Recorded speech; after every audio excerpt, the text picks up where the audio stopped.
After the intense dive into Captain 17's tragic past, peely17 and Captain 17 find themselves drawn to another dimension. The atmosphere shifts as they land in the bizarre world, where everything seems slightly more exaggerated and cartoony than ever. The colors are vibrant, the physics are slightly off, and the inhabitants look like they stepped out of a classic animated film. It's here where they encounter Zane, a human version of peely17, but with a twist. Zane's body is cartoonishly portioned and exaggerated features that make him stand out even in his world. His most particular trait, however, is his head, a balloon that can detach and float around with. peely17, ever the jokester, can't help but make a wisecrack. Nice look you got there, bet you were hit at parties. Zane doesn't share the humor. He's angry, his voice dripping with resentment. It was supposed to be my spotlight, peely17. My world, my story. peely17 pauses, sensing the weight behind Zane's words. What? Zane begins to recount his harrowing tale. In his universe, having floating heads was normal. For everyone. Everyone except him.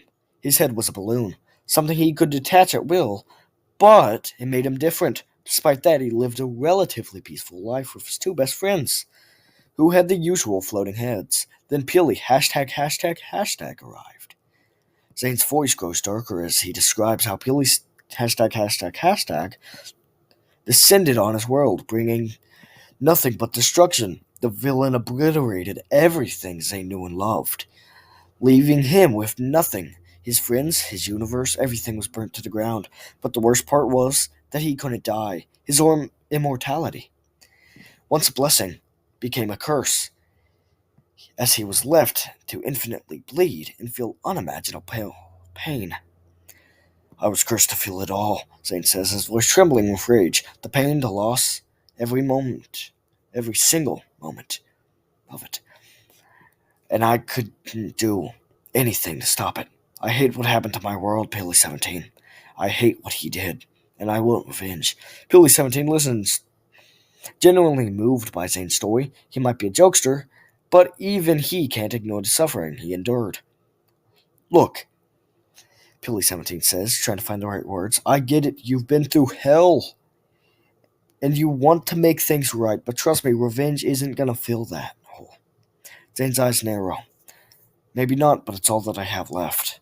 Captain 17, who's been quietly listening, steps forward. We're hunting him too, if you want in. You're welcome to join us, but understand this, it won't bring your world back, your friends.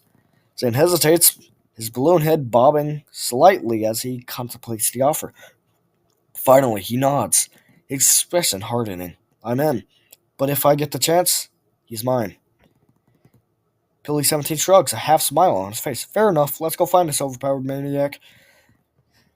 The episode ends with the three of them, peely17, Captain 17, and Zane, setting off together, united in their trek to track down Peely ###, each with their own reasons for wanting to bring him justice.